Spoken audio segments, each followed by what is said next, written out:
Last year's Samsung Galaxy S5 didn't look, feel, or act like much of a match for Apple's top-selling iPhone. Well, you know what they say. What a difference a year makes.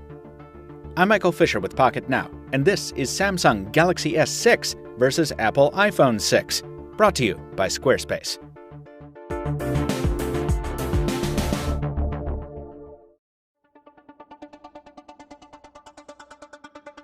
Everybody's thinking it, so let's just say it. The Galaxy S6 is visually very similar to the iPhone 6.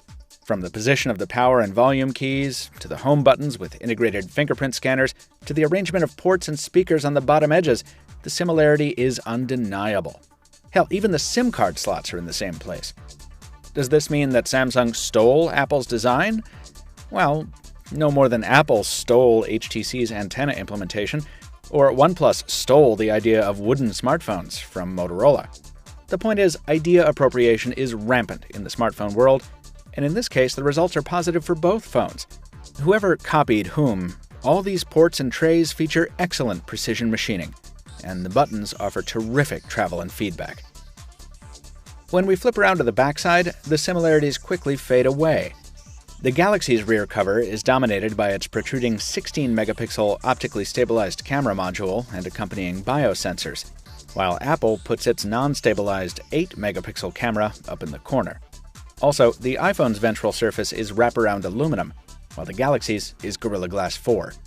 So while both are very smooth and comfortable to hold, the Samsung device is much more susceptible to fingerprints. Speaking of fingerprints, unlock these phones with the press of a thumb, and you'll get a pleasant surprise. Gone is the cumbersome swiping of last year's sensors. The Galaxy's new reader is just as quick, accurate, and comfortable as the iPhone's. Ever since the first Galaxy S, Samsung has made it a point to keep ahead of Apple in screen size, and nothing's changed in that regard. The S6's display is almost a half-inch larger on the diagonal and packs over 2.5 million more pixels for a much sharper picture. Whether you'll notice this added sharpness depends on how much 4K video you're watching on your phone, and whether or not you're using the Galaxy S6 as part of a Gear VR headset.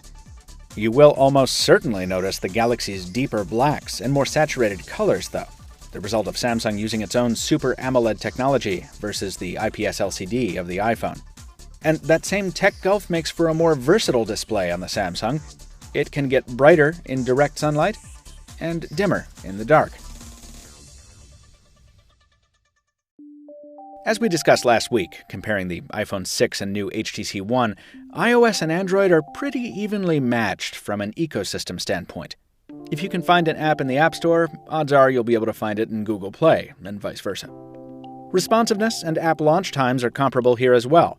While Android still has some annoying pauses in often accessed corners like the multitasking view, the differences are minor enough that most people probably won't notice.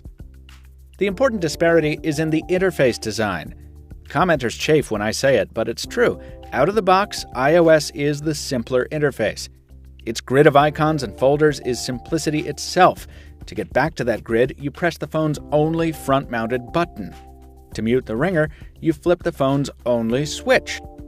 Now, you can set Android to emulate Apple's simple look and feel if you want to, but that's not how the Galaxy S6 comes out of the box. Instead, its home screen is dominated by a big clock widget, flanked on the left by a news reader, and on the right by, well, a ton of carrier bloat on the T-Mobile version. Apps are stored in a separate drawer, and in addition to the home key, you've got a dedicated back button and an app switching key.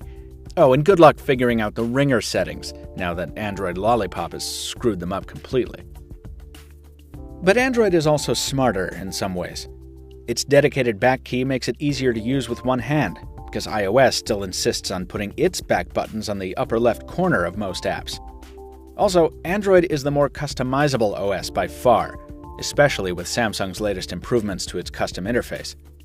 If you don't like the look of your iPhone, you can change the wallpaper, and that's about it. You can't even decide where you want individual icons to be, because iOS will always stack them from upper left to lower right. Meanwhile, the Galaxy lets you change nearly every corner of the software. Layout, icons, widgets, shortcuts, all of it is fair game.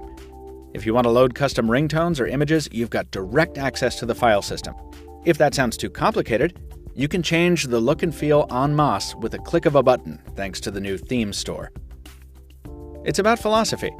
Android lets you make your phone your own. iOS seems to expect that you'll just be grateful to own an iPhone. Of course, a lot of people are grateful to own the iPhone, and iOS is a big part of that. It's not adaptable at all, but in my experience, it is more reliable. In just a week of using the Galaxy S6, I've had apps crash several times, popular ones like Instagram or Inbox. I've had background apps shut down even when I was actively using them to track exercise. Meanwhile, I can't remember the last time an app hard crashed on my iPhone 6. Considering how completely the Galaxy S6 outclasses the iPhone 6 in terms of specs, that's ludicrous. Simplicity isn't all bad. Optical performance is something the iPhone has been known for years, but Samsung has rapidly been closing the gap. The results are maddening if you're trying to crown a winner, but encouraging if you want a solid camera, because each of these qualifies. You'll find that Apple sometimes delivers richer colors and better contrast in lower light. Change up the scenery a little bit, and you start to see Samsung's warmer leanings.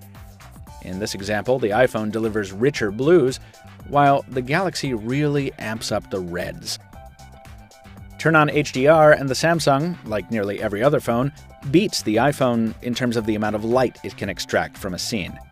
Also, Samsung's real-time HDR shows you what it's going to look like before you snap it, which is great. It's strange to see Apple, which pioneered the HDR effect on smartphones, now falling a bit behind in this regard. You don't even need the HDR mode to get a lot of detail from darker areas with the Galaxy, as this photo shows.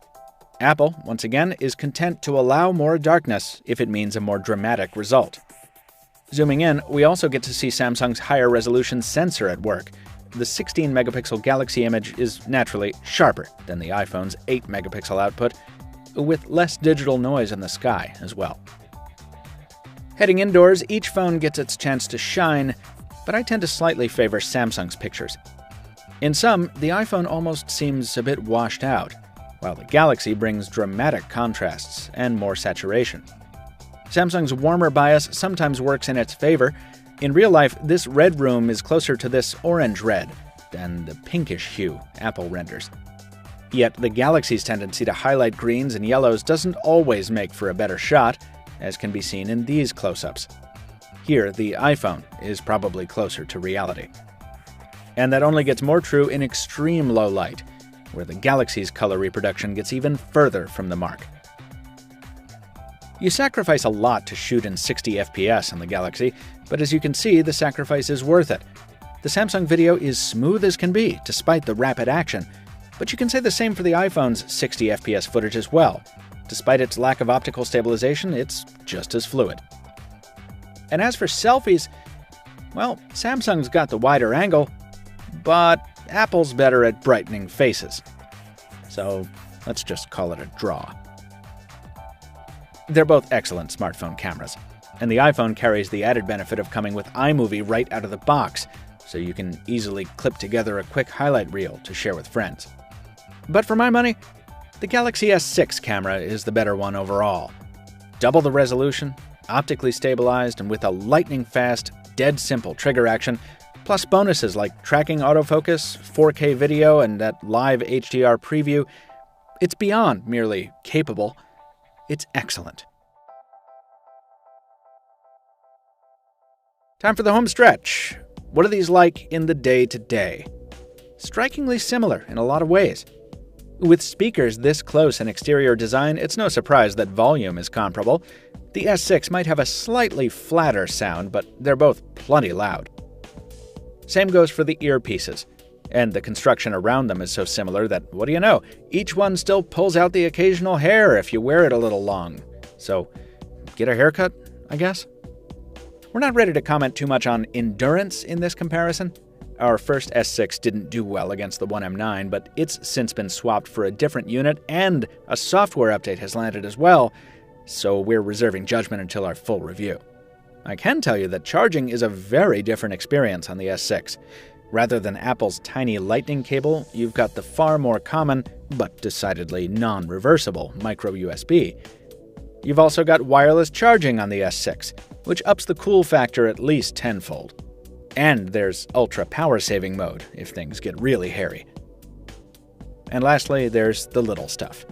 The IR port on the Samsung lets you control your TV or home entertainment system. S Health is a lot like Apple Health, but on the Galaxy it's backed up by the dedicated heart rate monitor. And if for some reason you don't want to use any of these intense new features, Easy Mode is here to turn the Galaxy S6 into a $700 dumb phone. As usual, there's no one-size-fits-all recommendation here. They're both great phones for their respective platforms, and most people will decide which of these is the better fit based on ecosystem, iOS or Android. I called the iPhone 6 Excellence Exemplified in our full review, and I stand behind it. It's a great phone. But if you're on the cusp of buying your first smartphone, or you've been waiting for a good reason to make a jump from Apple to Android, there's almost no better device to do it with than the Galaxy S6. Some other phones are just as beautiful. Others have purer builds of Android. Still others come in more flavors, and many others are less expensive. But none of those have the particular blend of wins that the Galaxy S6 does. It is, once again, the iPhone's biggest threat, and this year, it's for good reasons. This comparison was brought to you by Squarespace and its new and simple version 7 drag-and-drop UI. Squarespace is the all-in-one solution that makes it fast and easy to create a beautiful website, blog, or online store for you and your ideas. Visit squarespace.com/pocket now for your free trial and up to 10% off. You'll be getting a good deal, and you'll be showing your support for Pocket Now while you're at it. Squarespace. Start here, go anywhere. For more on the iPhone 6, check out our full review at pocketnow.com, which is also where you'll find our full Galaxy S6 review just as soon as we're finished writing it. In the meantime, check out our Galaxy S6 versus HTC One M9 video, subscribe to our channel so you don't miss it, and give this video a thumbs up if you did enjoy it. Till next time, this has been Michael Fisher with Pocket Now, Captain Two Phones on Twitter. Thanks for watching. We'll see you next time.